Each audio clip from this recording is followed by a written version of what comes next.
Hey everyone, it's Jen. And this is Lindsay. And welcome back to Corpus Delicti, the podcast. We are back from our between season break. Yes, so I will say that this break was actually really good for us. I know it was a long time, but we were able to go through our podcast to-do list that we have been wanting to get to for forever, that we just haven't had time for, and actually do some of it. So I'm going to say it real quick and then we'll jump into the episode. But we now have TikTok, which is super fun. I might be having too much fun with it, but there's also some really cool videos about Rocky on there. So follow us, share those videos. It's cool. Also, Jen is putting us on YouTube. So from here on out, if you are a visual person, there's going to be pictures related to the case, maybe some high-level notes along with the audio. So that will be starting this episode and then going forward. And we're going to work through the back catalog as we can. This is actually our missing series. It is about a person or persons who go missing. And in this week's episode, we explored the investigation into a young college-aged girl who went missing on Halloween 2001. As we are approaching the fall season, the weather hopefully around you is cooling down and leaves will begin to change. And if you're like Lindsay, your decorations will already be up. But for one family, Halloween season is a reminder that their daughter would disappear and never be heard from again. So Hyun Jong Song, who went by the American name of Cindy, was a senior at Pennsylvania State University when friends dropped her off at her apartment after a night of fun. They were out partying, they were drinking a little bit, dancing until about 2 a.m., but then they still hung out until 4. Cindy was never seen again after 4 a.m. on November 1st. Cindy grew up in Seoul, South Korea. She was born there February 1980, and she stayed with her parents until she moved to Springville, Virginia in 1995. She moved in with her aunt and uncle when she was 15 to attend high school. And she was naturally athletic. She played tennis. She ran track. And while she was in high school, it became apparent that she was very, very smart. Her mother said that Cindy loved the United States. She wanted to see the world. She had heard of so many great things about the United States, and even from a young age, she would study American culture and was really fascinated. And when she graduated high school, she enrolled in Penn State, majoring in the integrative arts. Now, this is a degree where they combine things like communication and engineering and science. You have to be on top of your game, especially in those engineering and science classes. Also, she was really good at tennis and, she was swimming. She was also volunteering at the Red Cross. Sometimes she even had time to write poetry. She was set to graduate in the spring of 2002. By all accounts, she was a typical college kid, hanging out with friends, studying for her degree, and working 2 part-time jobs. Now, one of them was in a local Seoul Korean restaurant.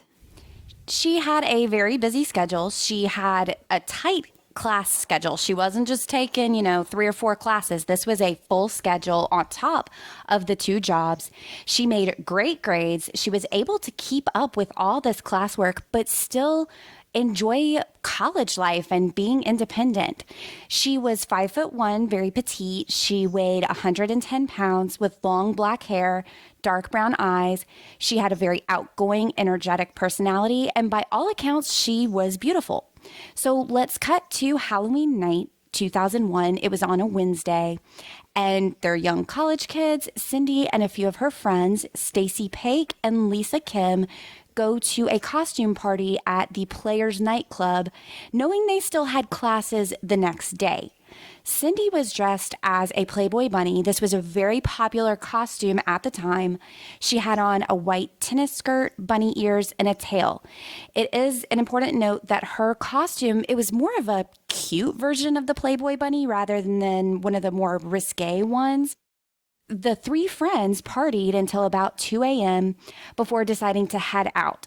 And this whole night, they were following this golden rule of you leave together, you stay together, stay in a group. When all three girls left the club, not wanting the night to end, they went to a friend's house to play video games and just to hang out. About 2 hours in, Cindy was brought back to her apartment by a friend. She lived at the State College Park Apartments on West Clinton Avenue. The apartment complex is approximately 2.5 miles away from Penn State, so it was relatively close to the college and a block away from the bus stop. If you're trying to picture the complex, it's a tall building housing 1 to 2 bedroom apartments. It's a limited parking with access for the apartments on the inside of the building. So no one would be able to see her get into her apartment when they dropped her off because all the doors were interior. Now, the group of friends had been partying for several hours that night, and Cindy was thought to have been slightly intoxicated when she was dropped off at her apartment. Her friends saw her walk up the steps and enter the building, but did not see her go in. Now, several days would go by and her friends had not heard from her. Cindy did not have plans to travel anywhere in November, and they start to get worried. They report her missing on November 4th. It was unlike Cindy to leave without telling someone like friends or family where she was going. She also didn't show up for work the next day, which we know is very out of character. But keep in mind, her friends waited 3 days to call the police, but that's not super weird because Cindy was super busy. She had 2 jobs, full class schedule, and they often did not see her for a few days. Now, if she was leaving, going somewhere, she would tell them. But if they did not hear from her, they assumed, oh, she's just at work. So when the friends notified the police over the weekend, it took 2 more days for the report to get to the detective who would be assigned to work with the case. When investigators went into her apartment, they did see evidence of her getting home, which matched her friend's story. So for one, they noted that the door was locked from the outside, and it didn't seem to have any damage to the frame or the door itself, so no forced entry. They find nearly all of her personal belongings inside the apartment, including her backpack and her cell phone. The backpack was laid very neatly on the bed, and the cell phone was inside one of the pockets. So it looks like she just got home, dropped it on the bed, and the false eyelashes that she was wearing as part of her costume were just laying right nice and neat on the bathroom sink. In the apartment, they did find 2 Britney Spears concert tickets that she was planning on attending in a few days, along with a piece of paper which indicated that she was going to receive a computer on the 6th of November. Her keys and her purse containing credit cards and driver's license were really the only items that were missing. The police ran a check on all of her cards and they found no activity on them after the time that she was dropped off. Her cell phone was turned off, and she didn't place or receive any phone calls from her apartment after returning home, nor was there any indication of a struggle or foul play inside of the apartment indicating a crime scene. The police believed that she was wearing her Playboy bunny costume when she vanished, since it's not found anywhere in her apartment.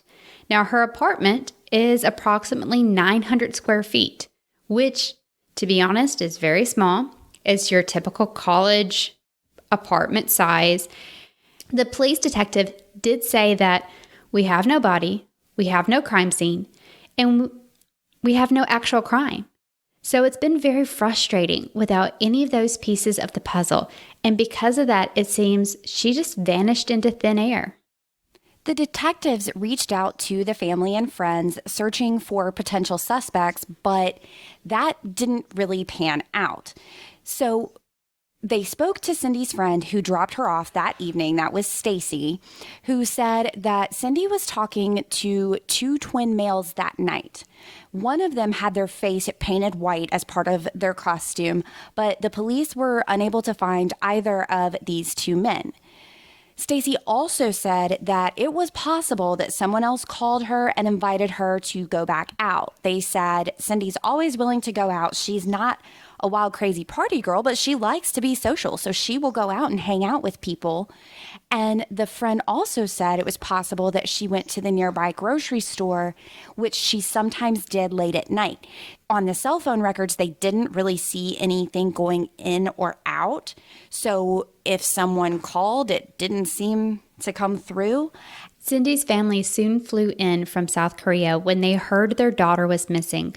They were able to get into the apartment, and unfortunately, they cleaned it. This destroyed whatever evidence that the police had not yet found. The police also went through her emails trying to find something to help find out where she could be. Maybe there was an online boyfriend or admirer, but the search yielded no suspicious activity, and again, that trail went cold. Now, she did have a boyfriend, or rather, an ex-boyfriend. Richard had broken up with her about a month before she disappeared. Her family was worried that the breakup may have caused emotional or mental health issues, which could have led to suicidal thoughts.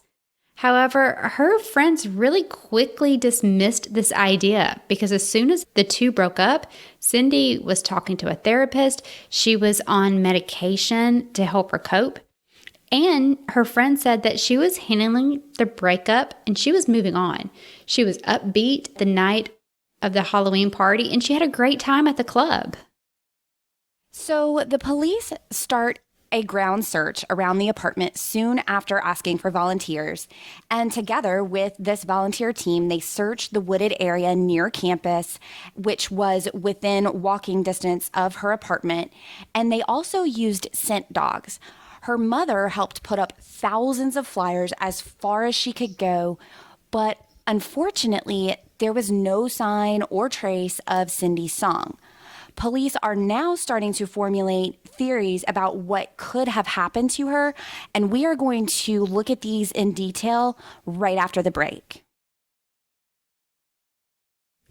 Welcome back from the break. One of the theories that the police investigated was the possibility that Cindy's disappearance is drug-related. Now, I know what you're thinking. College kids, a lot of them experiment, and they did find and read her diary entries, and it did indicate that her and her friends had played around with pot and ecstasy.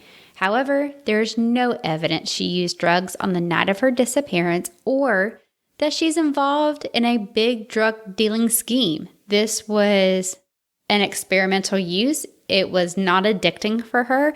This was a passing instance for her. Now the drug theory is completely discarded. Another theory that investigators focused on was the abduction theory. Like Lindsay mentioned before, there's a local 24-hour supermarket named Giant that's just across the street, and she went there often.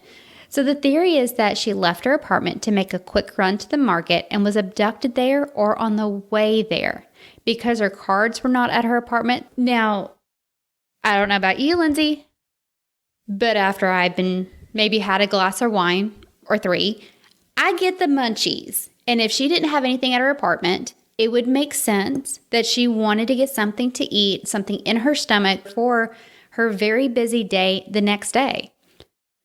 The police could not find her on any video footage, and the bank cards didn't reflect any activity. So if she had gone there, there was no evidence that they could find. But if you're going to go with this theory, it's possible that she could have left and just not made it there. Perhaps she was abducted on the way. So camera footage or card activity might not have generated anything anyway. So some believe that she was grabbed while she was inside of her apartment. So not a phone call, but someone came to her apartment. But none of the apartments around her heard anything out of the ordinary on that morning.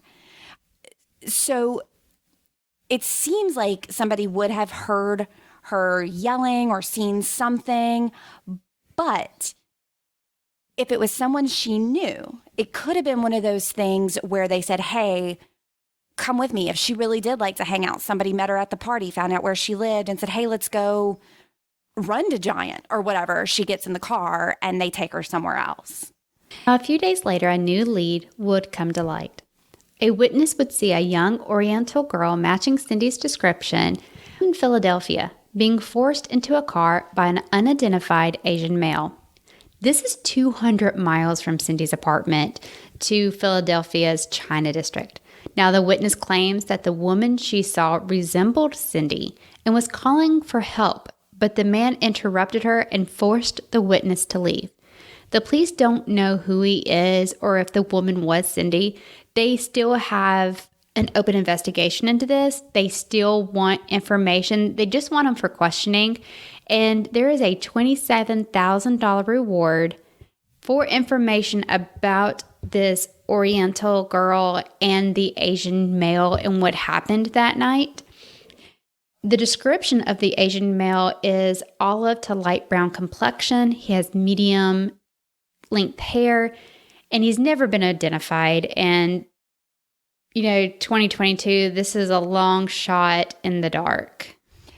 But Cindy's parents weren't taking that as an answer. They were like, this is the strongest lead we've had, and we are not just going to bypass this. So they actually hired a hypnotist on their own to question this woman who thinks that she saw their daughter. So this woman undergoes hypnotism and says that the woman she saw was in the passenger seat. She says it was definitely Cindy, and she was crying and yelling for help. And when she, being the witness, approached the car, there was a man who appeared to be either Asian or Middle Eastern, told her to get out of there, and it was none of her business. Then, after yelling at the witness, he goes around to the side of the car and bends down, and it looks like he was tightening a rope or some sort of restraint around the passenger's leg. But the police have stated, this witness's testimony has changed quite a few times, so we can't verify her statements, and we can't find any other witnesses to it. Now, that's not to say it is or isn't true. It's just that they can't seem to corroborate her story. So, for example, the witness said that this incident that she saw occurred earlier in October than when Cindy went missing. But the family's attorney says, listen, this woman is Korean. She does not speak a lot of English, and y'all didn't use a Korean interpreter when y'all investigated her. So which is it? Now, at this point, Cindy's parents are getting frustrated with the investigation. Because Cindy is an international student, the FBI now gets involved. Her parents believe there is too little communication between the police handling the investigation within the town and the FBI. Cindy's parents worked together with some students from Penn State. Together, they created the Coalition for the Search of Cindy Song. The Cindy Song Coalition is an organization of about 30 students whose primary focus is to help authorities with the search. On January 31st, 2002, the coalition held a press conference questioning the police and their investigation. They're frustrated. They're frustrated by the lack of leads. They stated how in other missing persons cases, the FBI placed about 50 agents on the case, and she was found days later. They've received no such help. So the Black Caucus on campus actually got involved as well. And the vice president, Takeem Morgan, said, Cindy Song is somebody's child. She's someone's sister, and she's someone's friend. There's a lack of urgency in this case, and that is unacceptable.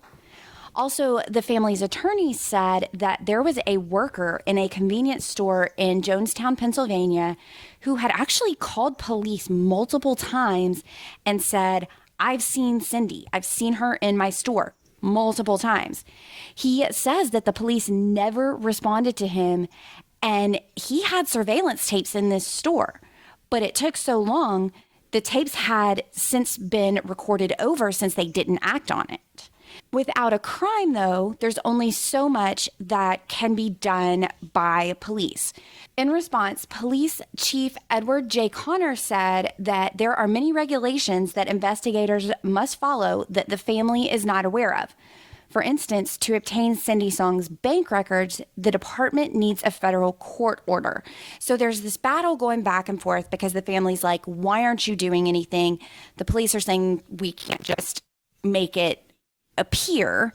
We have to follow protocol. And there's just a lot of tension building between the two sides. And not to mention she's of legal age. She's of legal age in the U.S., which makes her independent and not a dependent. So that has a lot to play here as well. In May, Carla Barron was brought in to help. She's a psychic based out of Los Angeles, and she agreed to do it for free. Also, in May, 16,000 people signed a petition which was presented to the governor. He finally announced that state police would be joining the local police on a full-time basis to work on Cindy's investigation. Why does it take 16,000 people to say, this is not right, she is a human, let's search? Well, not only that, it's very clear to me, I guess I should say at this point, that this is not a runaway scenario, because all of that was still left in her apartment. She had the Britney Spears tickets. She was expecting the computer to arrive. She was out with friends having a good time. It just doesn't seem like she just up and left. And there was no packing. All of her stuff was still there. I mean, she had her cell phone was at the apartment. Her clothes were still there. It doesn't seem like the police took that into account. If you're going to run away, you're going to pack a bag, you're going to bring your cell phone and or anything else, a toothbrush. And that all was still inside the apartment. Later on August 21st, Cindy's story gets featured on Unsolved Mysteries. This is an amazing platform. This is an amazing show. At its peak, it definitely got cases solved. Despite all of this, a year after her disappearance, there are still slim on leads. The police urge people to be in tune to anyone who demonstrated sudden, expected changes in behavior around the time of the disappearance. They urge that any information could still be useful and to please come forward with anything, no matter how big or small it is. They said this could be an increase or decrease in drug use, sudden sleep disorders, unforeseen employment or residential changes, newly established religions, church attendance, significant weight gain or weight loss, social withdrawal, close media attention. So anything that is dramatically different from what they are doing.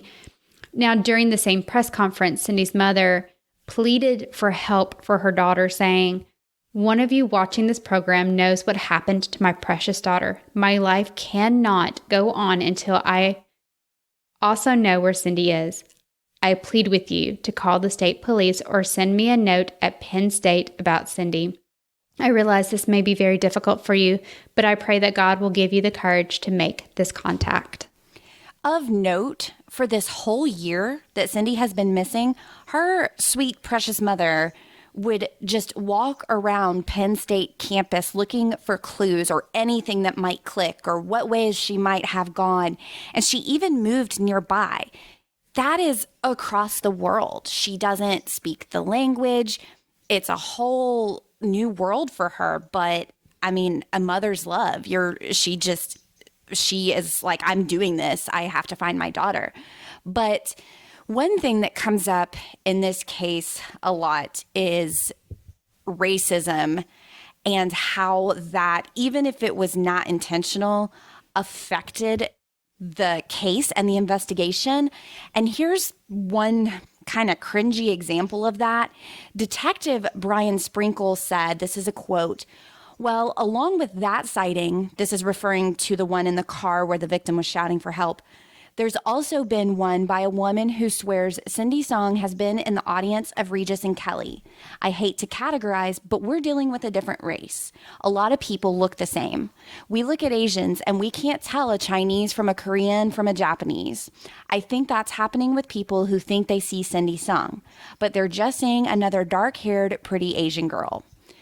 How do you know if you don't investigate? Exactly. You are making assumptions. You're making your own bias Absolutely. applicable and spreading it across. And I don't know that he's saying they didn't look into these leads because of that, but I think he's saying it's making more work for us, and that probably discouraged some people from giving tips because they're like, oh, I don't want to make more work for him just because, you know? There's a girl who is missing, who's scared, who is maybe being abused. Go search her. Yes. And if it's a lead, you run it down. There is no viable explanation not to, just research it. Just look at it. Have the mom watch the videotape of Regis and Kathy Lee. That's not a lot of work. Right. That is a simple, hey, watch this tape. And tell us if it's her. Absolutely. But something happened that would change the course of the search. A man named Paul Weekly was charged with a robbery and needed to cut a deal on the length of his sentence. He would give information about what happened to Cindy Song. Paul claims that all the information he was about to give the investigators was information he heard. He didn't actually witness a thing. Take that with a grain of salt. Just anything that he says from here on out, I look at it and I want to believe it, but the fact that he said that he wasn't a part of it, that he only heard it, makes me question his integrity, not the integrity of the story, if that makes sense. Well, we have learned throughout doing this podcast that when you are dangling a carrot in front of someone saying, tell us what you know about X, then we'll drop your sentence. They don't always lie, but some of them do. It's the whole jailhouse snitch thing that we've talked about so much. Yeah, some of them are willing to tell the truth, but not all of them. So you do have to just see that through a different lens. But I also see it through this lens. He's dispersing responsibility to somebody else. Exactly. I just heard it. I didn't see it. But I was there. But I'm not going to tell you I was there. Right. So the story that he told did shock investigators, though. So the main characters in the story that he is telling them is, 1, serial killer Hugo Selinski, and 2, a pharmacist, Michael Kurkowski, who basically ran a big drug ring. So the story that Paul tells is that Hugo and Michael pick up Cindy in her costume, thinking that she was a sex worker, not a girl coming home from a night with friends. So this theory, this story here actually does work if Cindy went home, put down her backpack, and took her purse with her license and bank cards to the supermarket next door to get food. So then the story goes that they take her to Hugo's home in Hunglock Creek, and inside the home, they held her captive in this vault that Hugo had built. Over the course of the next few days, they would sexually assault her and leave her in the vault to die. Hugo was a convicted bank robber when Paul routed him out. It was 2 years after Cindy disappeared. Not only did Paul tell the authorities that Hugo killed Cindy, but also 13 other people. Turns out Paul was not lying. The police did discover the first round of 5 bodies in Hugo's backyard. 2 of the victims were Michael and Michael's girlfriend, Tammy. Now, this is the pharmacist and his girlfriend, Tammy Fassett. Hugo had killed Michael because it is claimed that Michael kept the bunny ears Cindy was wearing as a trophy. Now, this enraged Hugo to kill Michael. 2 of the bodies were identified, and they were 2 known drug dealers, Frank James and ID Keeler.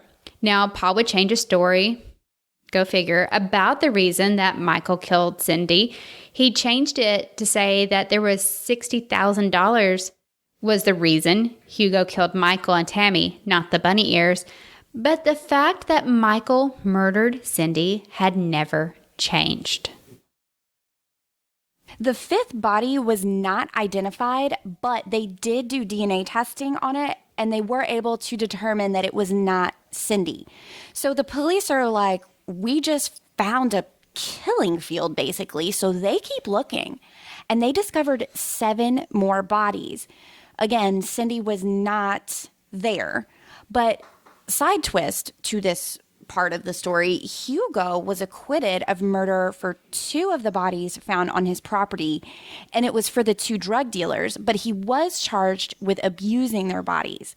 Now, interestingly, Hugo confessed to kidnapping Cindy, but also claimed that Michael killed her and kept her bunny ears as a souvenir, which did match up to Paul's story. So they went and asked him. They didn't tell him that Paul told him all this. And they go and ask, and that does line up. So the police found on Paul's computer searches and articles related to Cindy. Remember how the police were saying, look out for anyone who has had a change in personality or whatever. And one of those was that they're following the investigation closely. Well, it looks like that is what we're seeing here. So did Paul make up the story about Cindy to get a lighter sentence, knowing that the 12 bodies that were discovered on Hugo's land were not DNA matched to Cindy? So did he actually do it and move her? Was it because Michael killed her that she's somewhere else, or is he just lying? Could Paul's story be true? But it wasn't Michael or Hugo, it was actually Paul that had abducted and killed Cindy.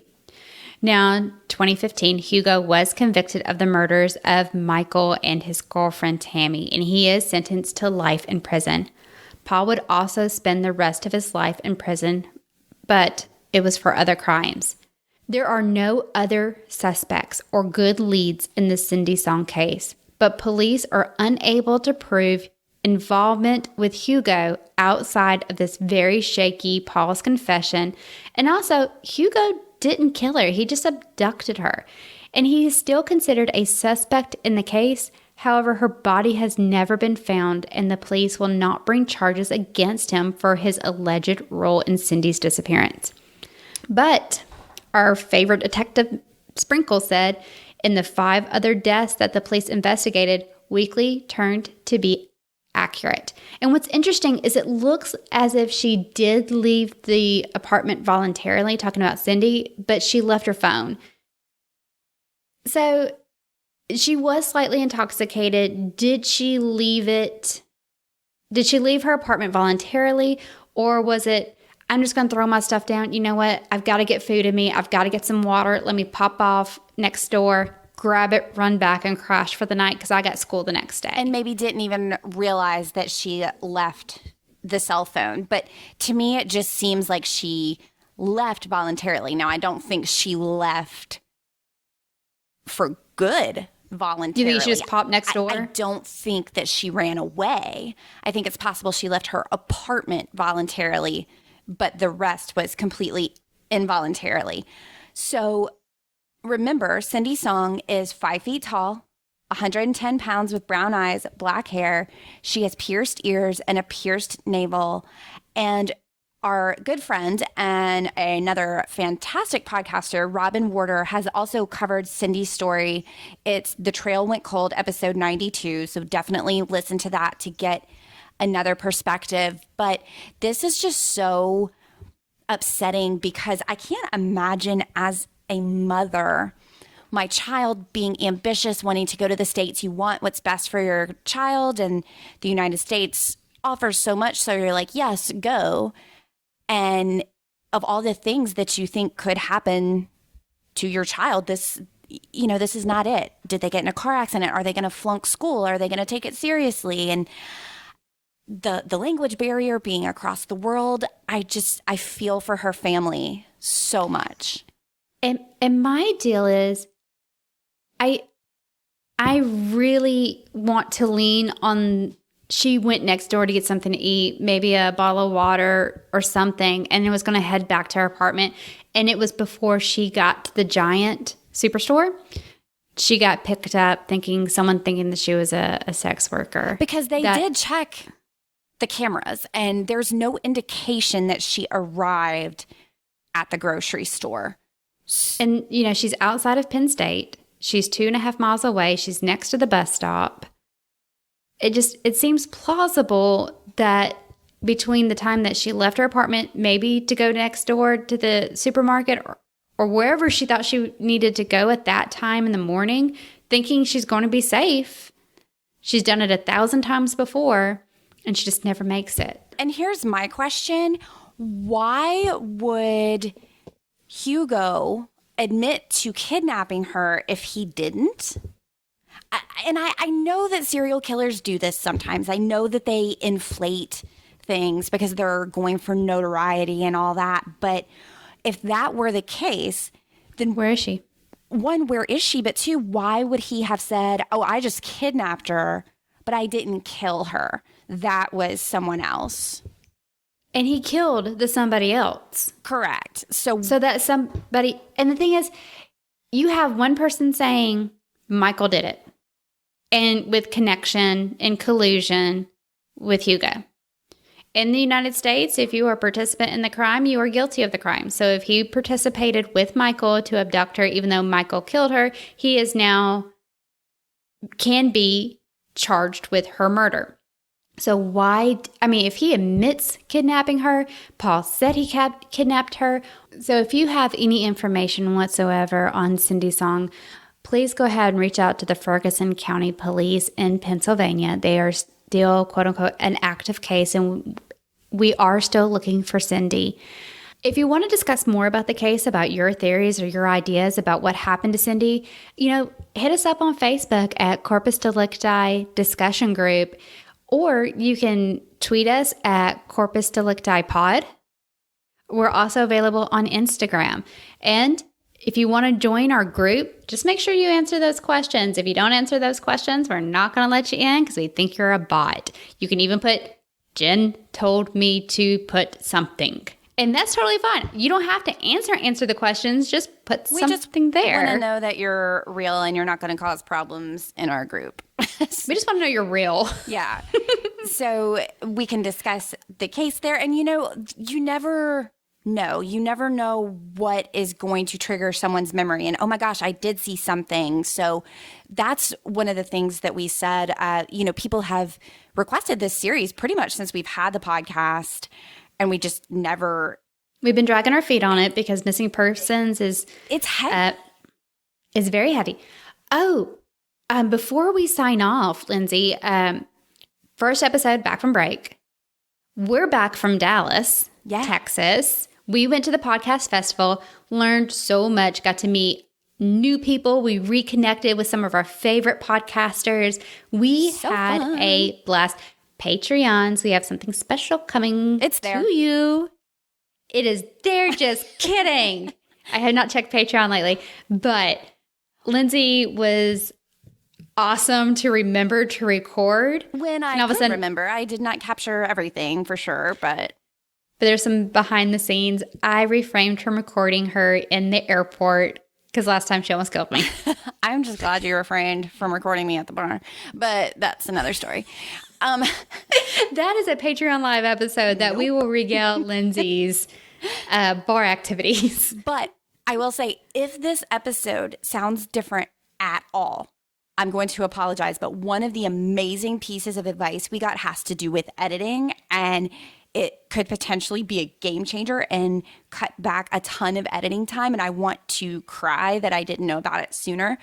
However, it's our first time using it. So I have no idea what to expect. If something sounds weird or off, let us know nicely, please. And just blame Javier from Pretend. Yes, and blame Javier from Pretend. But I think it's going to be great. Actually, it's a little bit entertaining because it transcribes it into words, and then you can edit the words. And we were like, well, how are we going to know when we screw up? What if it catches the wrong name or transcribes it weird? So now we have a code word for when we screw up. So if we screw up, we just say lobster and then re-record it. And what happens when we overtalk each other?